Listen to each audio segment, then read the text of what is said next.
At 7:42 a.m. on August 17, 1943, Technical Sergeant James McKenna crouched under the left wing of a P-38 Lightning at WWII airfield in New Guinea and pretended the aluminum shade could steady his hands. Across the hardpan, Lieutenant Robert Hayes climbed the ladder into the cockpit, 23 years old. 6 combat sorties behind him. 0 kill marks under the canopy rail. The morning air shimmered with heat and fuel vapor. Somewhere far to the northwest, 18 Mitsubishi, a 6M0 fighters were already droning into the patrol box, a row of knives sliding out of their sheath. If Hayes flew the way the manual told him, he would be flying straight into them. McKenna had been living inside Lightnings for 8 months, skinning his knuckles on panels until he could have diagrammed every run of cable from memory. Twin engines, twin booms, a center pod that looked like it meant business, a straight-line sprinter, and an altitude bully with teeth that could chew through a bomber. On paper, the P-38 was a masterpiece. In the knife fight circles, where lives were actually traded, it had a flaw so small you could not see it, but you could die from it. The Zero, a wisp of aluminum and will, could crank around in the horizontal like a hummingbird. The Lightning needed almost twice the time to carve the same arc. In a dogfight, that difference was not a statistic. It was a fatal countdown. Never turn with a zero. That was doctrine, printed and preached. Use speed. Use altitude. Dive in. Fire. Climb out. Hit. Run. Reset. Hayes had tried it 5 times and brought home nothing but fresh dents and a demolished night's sleep. The Japanese were not just brave. They were cunning. They showed a tempting belly, teased the Americans into a tightening circle, then cut inside the slower arc, slid onto a Lightning's tail, and wrote another letter that would arrive stateside with black borders. In 6 weeks, 5th Air Force had bled 37 P-38 seconds into the jungle and sea. Logistics kept the squadrons in airplanes. Nothing filled the empty bunks.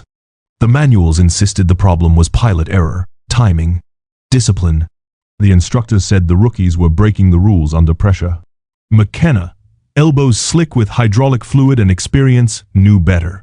He could feel the delay with his fingertips. When he rigged ailerons, a whisper of slack in the control, runs threaded through the P-38's twin booms and forward to the wings. 38ths of an inch at full throw, the kind of number that makes engineers shrug and stamp within spec. At 300 knots, in a shallow dive, it did not matter. In a low-speed, high-G reversal, that fraction of a second might as well be a mile of empty sky between where the pilot needed the wing and where the wing finally went.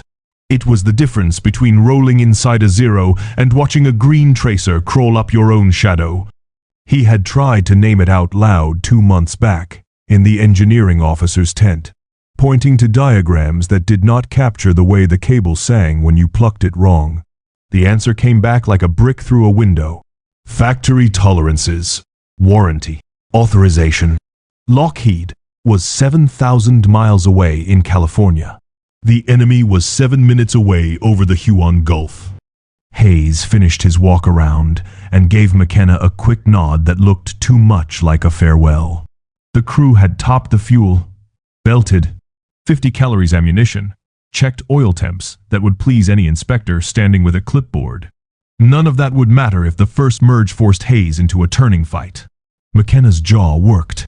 He wanted to tell the kid to climb for the sun and never look down. He wanted to tell him there was something wrong that was not in any manual. Instead, he slapped the cowling twice, a mechanic's benediction, and watched the Lightning taxi toward a fate he could almost calculate. Speed against geometry, doctrine against reality, and a sliver of hidden slack that might decide everything. Prop arcs flashed into discs. The P-38 lifted, wheels tucking like a bird, folding its legs. 17 more Lightnings rose behind it, glittering, purposeful. McKenna shaded his eyes and followed Hayes until the formation became a stenciled V into the morning glare. He had the awful sensation that he had already seen the ending. But out there, in the minutes that followed, something would happen that neither doctrine nor technical orders had prepared them for, something born not in a drafting room, but in the grease and guesswork of a sergeant who'd had enough of funerals. McKenna could trace the P-38's nerves blindfolded. From the pilot's stick, the aileron cables ran aft through the central pod, split into the twin booms, snaked past inspection ports and ribs, wrapped around pulleys at the tail junction, then came forward again, out to the wing root, where bell cranks translated cable pull into metal and sky. On a schematic, the run looked neat. Inside the airplane, it was a long conversation between steel wire and friction, every turn of a pulley adding a syllable of delay. He would learn to judge tension by ear as much as by gauge. Pluck a properly set cable, and it gave a crisp note, taut and bright.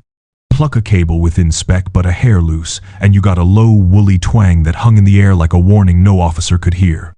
The difference on paper was nothing. 3/8 of an inch of play at full deflection, a rounding error folded into factory tolerances. The engineering officer had tapped the manual with a fingernail and called it acceptable. Lockheed's drawings accounted for thermal expansion, field wear, and the need to keep mechanics from over-tightening, a system that could saw itself to pieces. But combat was not a drawing. In a rolling scissors where lift bucked and airspeed bled, that 3/8 was not a number. It was a pause. A pilot would shove the stick, the muscles in his forearm jumping with urgency, and the aileron would answer on its own schedule a breath late, a beat you could measure only in tracers closing the distance. Doctrine tried to bridge that beat. Never turn with a zero. Dive and extend. Fire and climb. The gospel worked where the map matched the ground. But the Pacific was not a schoolhouse. Clouds stacked like walls. Sun angles betrayed you. Wingmen lost tally. Radios crackled with panic, and the enemy made a career out of bait. The zeros would show you one vulnerability and punish you for believing it. A lightning that hesitated by a blink in the first reversal was not just disadvantaged, it was doomed. Locked into a widening spiral where every late roll compounded into angles you could not buy back. 2 months earlier, McKenna had tried to make the institution see what his hands knew. He would stood in the engineering tent with grease under his nails, explaining that a system that met tolerances could still fail men. He talked about the way cable slip felt through safety wire pliers, the way the aileron pushed back against your palm during rigging checks. He said the word lag, and the officer said the word warranty. Authorization lived in California, war lived in New Guinea. Between them stretched 7,000 miles of procedure. Back in the hangar, he would started keeping quiet. Count of the twangs. Airplane after airplane sang flat. The crews were diligent. They set tension by the book, verified throws, signed the forms. Pilots climbed in and came back with that same complaint wrapped in different voices. Mushy in the roll, slow to answer, when the fight turned desperate. Some shook it off as the personality of a heavy twin. Others stared at the floor and said nothing because saying it out loud felt like admitting fear. That week, the flight line smelled like hot oil and doubt. The Fifth had buried too many kids to be comforted by doctrine. McKenna ran his fingers along another cable and pictured the zero that would meet this very airplane an hour from now. He tried not to think in futures, but the maintenance log, neat, complete, and useless, had become a ledger of ghosts. He knew what had to change, and he knew he was not allowed to change it. The Army Air Force's maintenance manual made a wall out of paragraphs. No modifications to primary flight controls without engineering approval. Violate that, and you did not just risk your stripes. You risked a pilot's life if your guess was wrong. Yet the math would not stop knocking. If delay kills, remove the delay. He could not revise the pulleys. He could not redesign the system. But tension he could steal, half a pound at a time, from ingenuity and a scrap bin. He had even held the answer in his hand once, spring steel, with a memory faithful enough to turn slack into obedience. He tucked the thought away, because good mechanics learned to silence ideas that could get them court-martialed. Then Hayes came looking for a different kind of permission, the kind that lives in a man's conscience. The roll call began with Lieutenant David Chen, and McKenna could still hear the young man's laugh under the clang of the hangar doors. July 9, 1943. Chen had been in theater barely 3 weeks. Sacramento in his vowels, and a grease-stained love of engines that matched McKenna's. He came home that morning with 3 tight holes stitched into the left boom, the kind of group that said the Zero pilot knew his lead like a metronome. Chen told the story at debrief with a calm he did not feel. He would push the stick to roll and dive as instructed, but the lightning had answered like it was wading through syrup. A hair late, a breath behind. His wingman saved him with a burst that turned the hunter away. The maintenance crew patched aluminum and pride, logged within spec, and sent the airplane to depot for a deeper fix no one would name. Chen transferred before the repairs came back.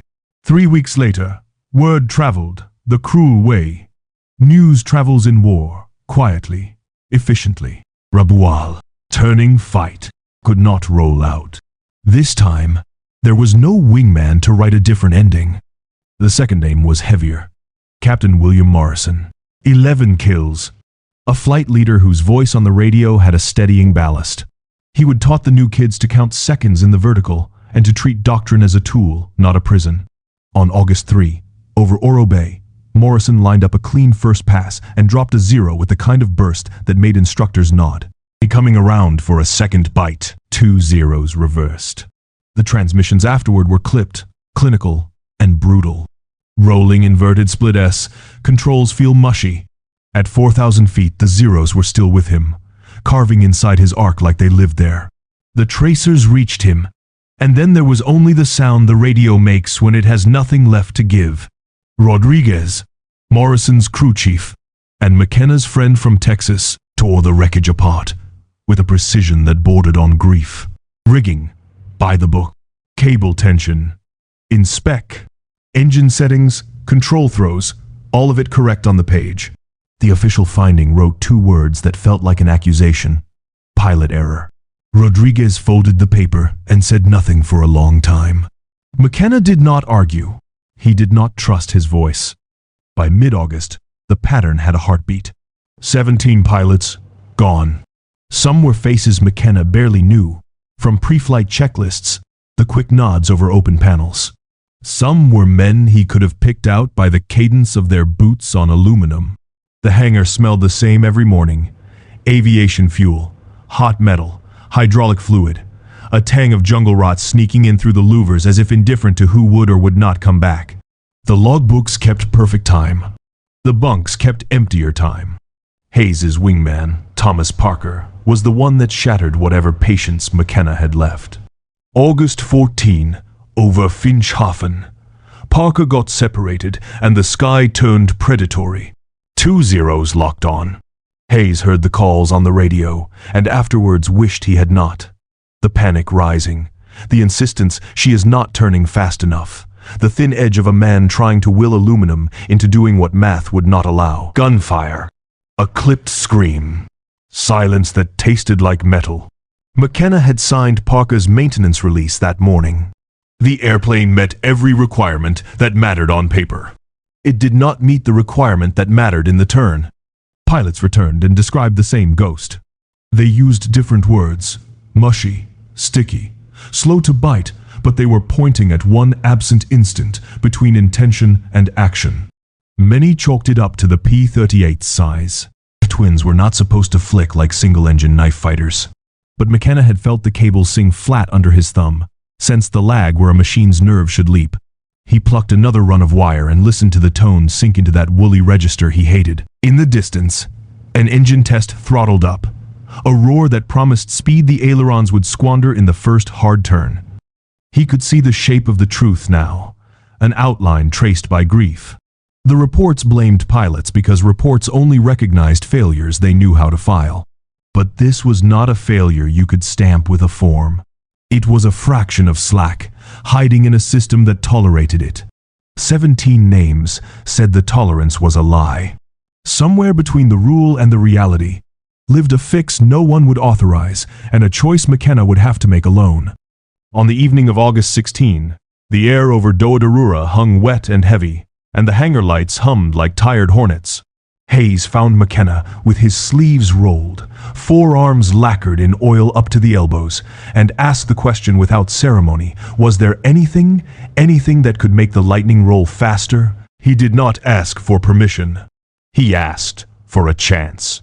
The kid's face carried the exhaustion of 6 empty missions and the echo of Parker's last transmission. McKenna saw it and said the words before his training could stop him.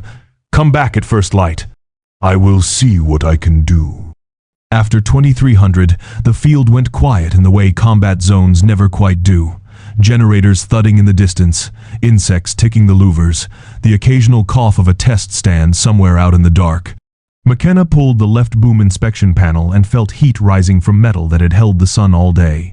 The aileron cable lay there, like a lean muscle. He wrapped both hands around it and pulled slack. Not a lot, 3/8, he told himself. Because numbers keep you from thinking about coffins, but enough that the aileron waited a heartbeat before obeying. He closed his eyes and could hear the low twang he had been pretending not to hear for weeks. The answer had been riding in his tool bag for a fortnight. A strip of spring-tempered piano wire salvaged from a ground-looped lightning bound for the boneyard. High tensile. Stubborn. With a memory like a dog that finds its way home. He sat, cross-legged on the hangar floor with pliers and stubbornness, and bent the steel into a Z, each angle fighting him back. Twice, his grip slipped. The second time the wire bit his thumb, the blood slicked the bend. He wiped it on his coveralls and started again, counting the minutes because it made the fear behave. At 8 minutes, the Z sat in his palm, a tiny lever that could turn hesitation into immediacy. Installing it was like playing a piano with one hand while holding a flashlight with the other. The space inside the boom was narrow. Rivet heads scraped his knuckles as he worked the clevis pin free and immediately lost it to the dark. He froze, listening for the skitter of metal. It sounded far away, then not at all. 5 minutes of blind groping. Arm to the shoulder, shoulder wedged against the boom lip, and the pin presented itself like a coin conjured from a magician's sleeve. He threaded the Z into the run, an inline tensioner between the cable end and the pulley, and forced the pin through with the kind of pressure that lives halfway between finesse and prayer. The fit was tight. Good. He tugged the cable. No give. The aileron moved the instant he asked. Better. There was a list of regulations long enough to pave a runway that said what he had just done was forbidden. No modifications to primary flight controls without engineering authorization. No non-standard parts in control runs. No undocumented changes to airworthiness critical systems. No, no, no.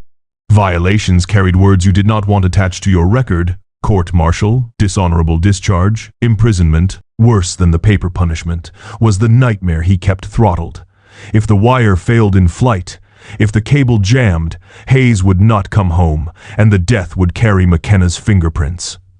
He closed the panel, wiped the blood from the seam, and put the tools away with a ritual neatness that steadied him. At 0115, he stepped into the stifling night. Somewhere, beyond the tree-line engines, muttered Japanese raiders, maybe, or his imagination tallying threats. He walked to his bunk and stared at the ceiling until the black paled to gray. Every time he blinked, he saw that little Z-shaped sliver of steel holding a pilot's life taut. Dawn came like a verdict. The crew rolled Hayes's Lightning onto the line, fueled and belted and blessed by checklists. Hayes arrived with the pale, coiled energy of a man who had already said goodbye to sleep. McKenna said nothing about the modification. He could not confess, and he could not lie. He watched Hayes mount the ladder and fold himself into the cockpit.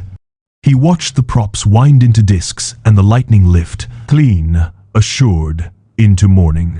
17 other P-38 seconds rose behind. A silver flock pointed northwest toward trouble.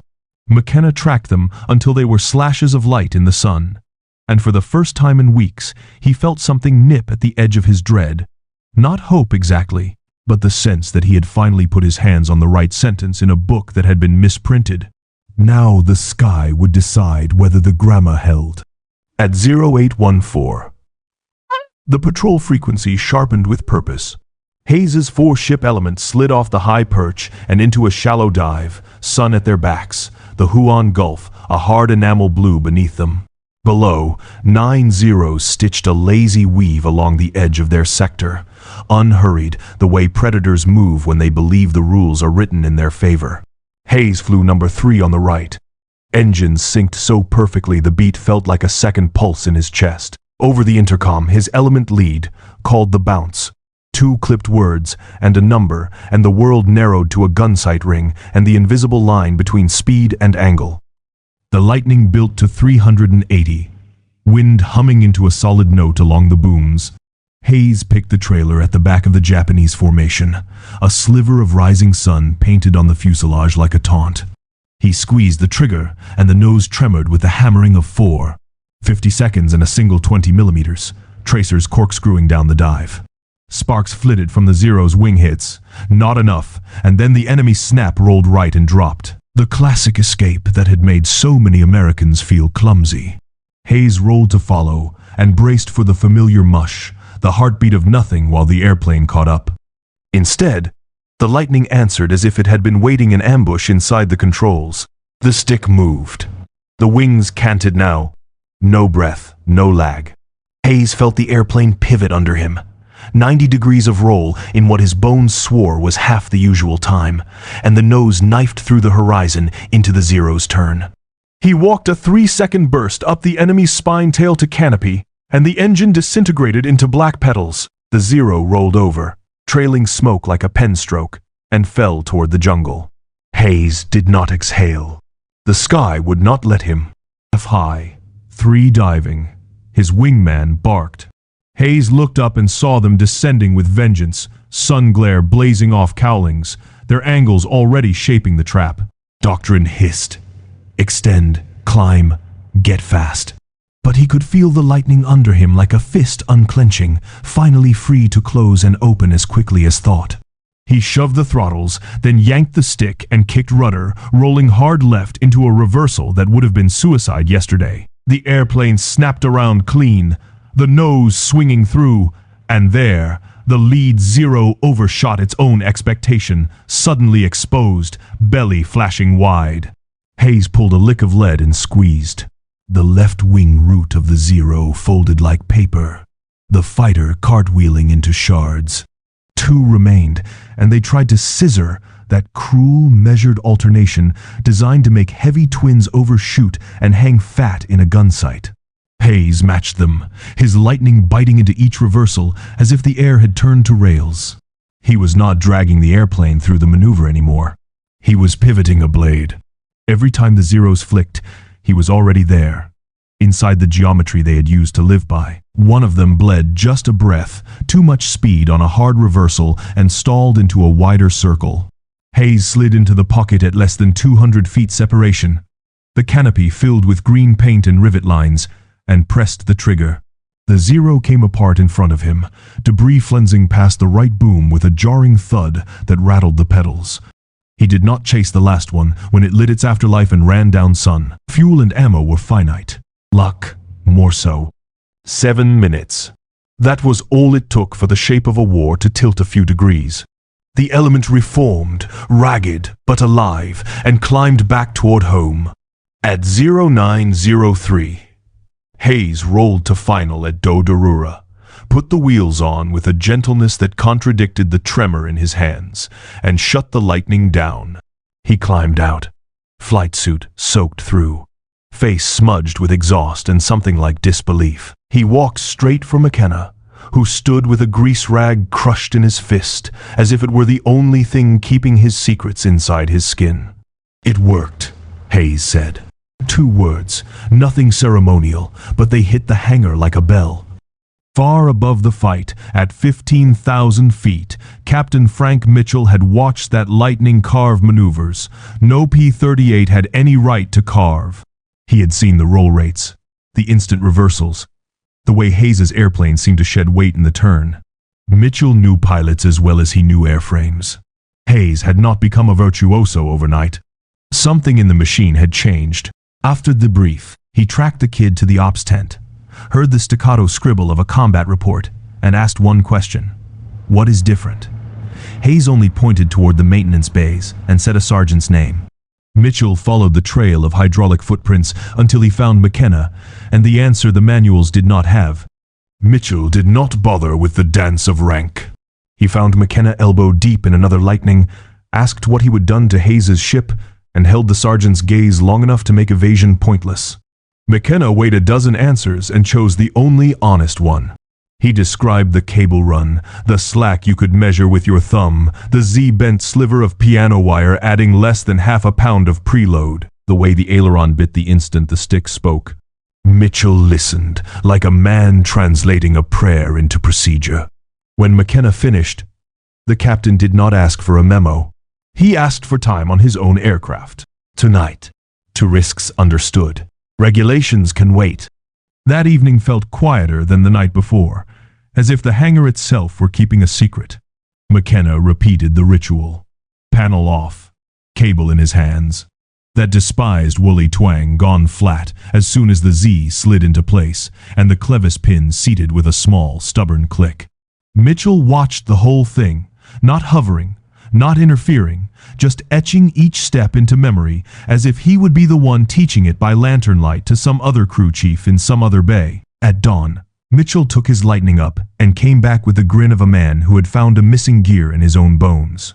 Rolls like a fighter instead of a truck, he told his wingman, and the wingman came to McKenna's bay before chow with a request that was not a request at all. By August 20, 9 ships at WWII carried the secret. The work moved sideways, not down the chain of command. A flight lead had his crew chief check the tension, and a crew chief wandered over to McKenna's corner and learned how a 6-inch wire could hold off a funeral.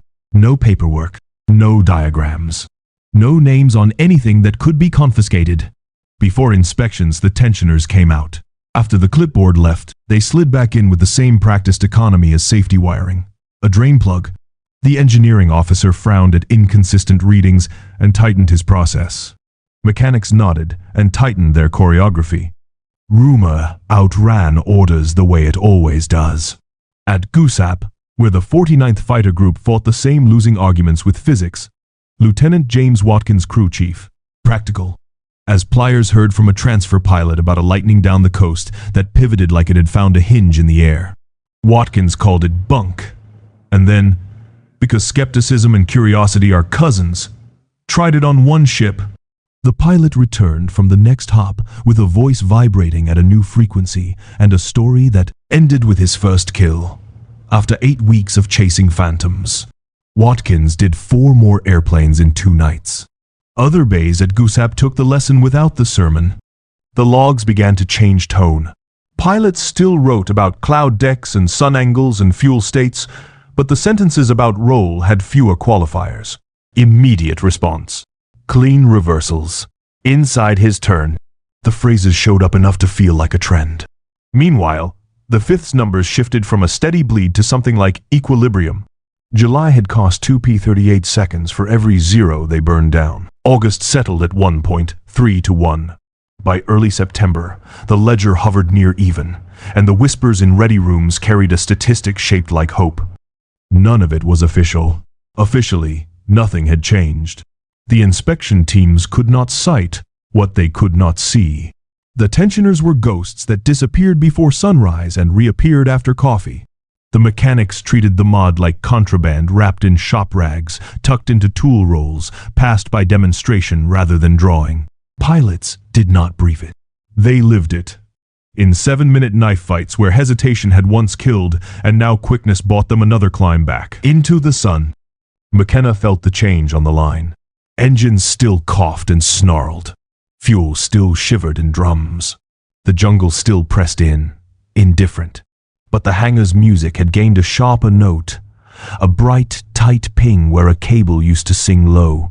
He taught Rodriguez in 3 gestures and a handful of words. He taught a corporal from another squadron, without names. The modification was not a rebellion so much as a correction, a way of making the lightning align with the intentions of the men who flew it.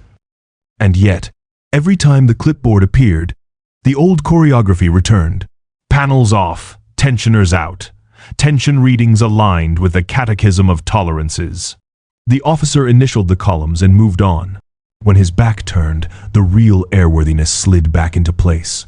It was not insubordination. It was survival, whispered engineering in a theater where paperwork could not keep up with physics.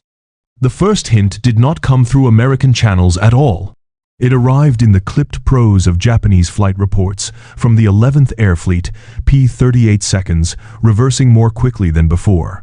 Americans rolling into the fight with a sharpness that disrupted established timing. At first, the notes read like the weather annoyances to be accounted for and filed away. But the pattern held. And then it grew. Tactics that had farmed lightnings for months suddenly returned meager harvests. The Americans were not flying new doctrine. They were flying the same playbook, with a machine that finally kept pace with their intent. Across operations boards from Wewak to Rabaul, experienced Zero pilots began to feel a strange sensation in their stomach during the merge. Uncertainty. On September 3, 1943, that uncertainty found a name in the logbook of Lieutenant Commander Saburo Sakai, one of Japan's most lethal artists of the turn. Sakai had made a career of luring heavier, slower-rolling opponents into a familiar trap, bait the P-38 into beginning its roll into a horizontal turn, then snap his Zero back the opposite direction. At the precise moment the lightning's delay left it hanging, the maneuver was muscle memory, a piano piece he could play in his sleep. Over Wewak that morning, he cued the same piece. The American rolled. Sakai's hands danced their usual counterpoint, and then the P-38 was somehow there, completing its roll faster than the choreography allowed, the two aircraft nearly colliding nose to nose. For a heartbeat the world inverted. The Zero's greatest weapon timing misfired, and Sakai had to dive away from a gun sight he was not accustomed to seeing aimed back at him. He was not the only one to write confusion into a debrief that week.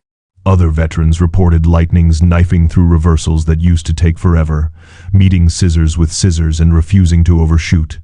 Pivoting inside the narrow windows Japanese pilots counted on like clock ticks. The Americans were not suddenly braver. They had always been brave. They were not magically better. Practice had been paid for in funerals, but now, the physics inside their wings matched their courage. Fractions of seconds began paying compound interest. Psychology, that invisible second front, began to tilt. Zero pilots had flown with a core assumption: the P-38 could not stay in a sustained turn without bleeding into disaster. They had attacked with the confidence of men who knew how the next few moves always looked. In late August and into September, that confidence picked up hairline cracks. Pilots who once closed to knife, fight range with a gambler's grin started hesitating, adding a second's caution where aggression had lived. Fine margins widened into missed opportunities. Others tried to overcorrect, pressing in even harder to reassert the old dominance, and paid with velocity and altitude they could not afford. The jungle received more aluminum. The sheets that mattered most, combat tallies, began to speak a new grammar. In July, the Southwest Pacific's ledger punished the Americans 2 P-38 seconds for every zero. August trimmed the ratio toward 1.3 to 1. By mid-September, the column edges met near even, and in some week-long slices the lightnings nudged ahead. The change was subtle enough that no single mission proved it, but undeniable once the numbers accreted. Squadron adjutants stopped wincing on stat days. Maintenance chiefs noticed pilots returning with a different energy, less shell-shocked, more precise in their accounts of why they had lived. From the Japanese side, explanations faltered. Intelligence teams combed wrecked lightnings and found the same engines, the same armament, the same silhouette they would been fighting since Guadalcanal. Nothing on the surface whispered what had shifted inside. Without a visible culprit, counter-tactics were guesses thrown at fog. Avoid turning engagements with P-38 unless in superior numbers. One directive finally read a line that sounded, to American ears, like thunder rolling in the other direction. The Zero, once the hunter of circles, was told to pick its fights carefully. In ready rooms across New Guinea, no one toasted. Superstition runs deep in men who measure life in merges and fuel states. But there was a quiet acknowledgement that a hinge had turned. A 6-inch sliver of spring steel, hidden in a boom and passed hand to hand like contraband truth, had rewritten fractions of time, and fractions of time had rewritten behavior, and behavior had begun to rewrite outcomes. War rarely announces its turning points with trumpets. Sometimes it mocks them with a near collision, a hurried dive, and the fleeting expression on an ace's face when the old map no longer matches the ground. Paper eventually catches up to the truths men smuggle into survival. In October 1943, a maintenance inspector at WWII started chasing numbers that would not sit still. Cable tension readings varied in ways that made no sense until he noticed a pattern. After inspections, some ships rolled out with a crispness he could not reconcile with the forms he would signed.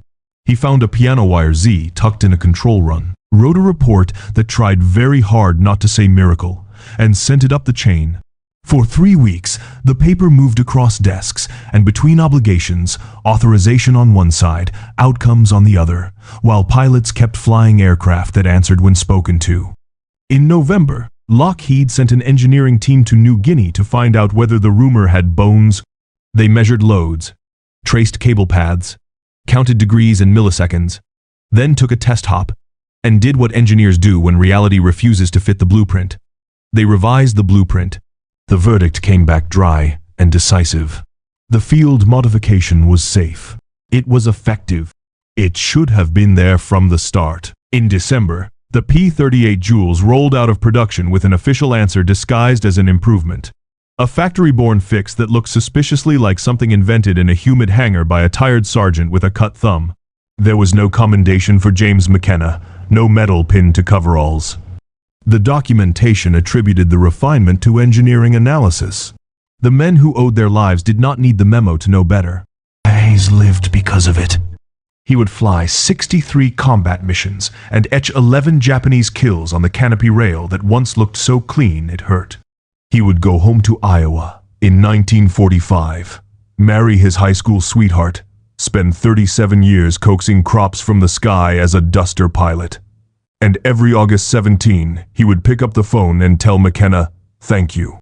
2 words, again and again. Remembrances paid on the anniversary of a morning when a fraction of a second stopped being fatal. Mitchell lived. 2. He carried the rumor into a creed, commanding squadrons through the Philippines, tallying 16 victories, and retiring a colonel in 1963. To the young maintenance officers he mentored, he told the story in a tone that made it both lesson and warning. Never forget that solutions often arrive wearing enlisted stripes and grease under their nails. McKenna finished out his hitch and went home in 1946. In 1948, he opened a garage in Long Beach where engines made a different kind of music.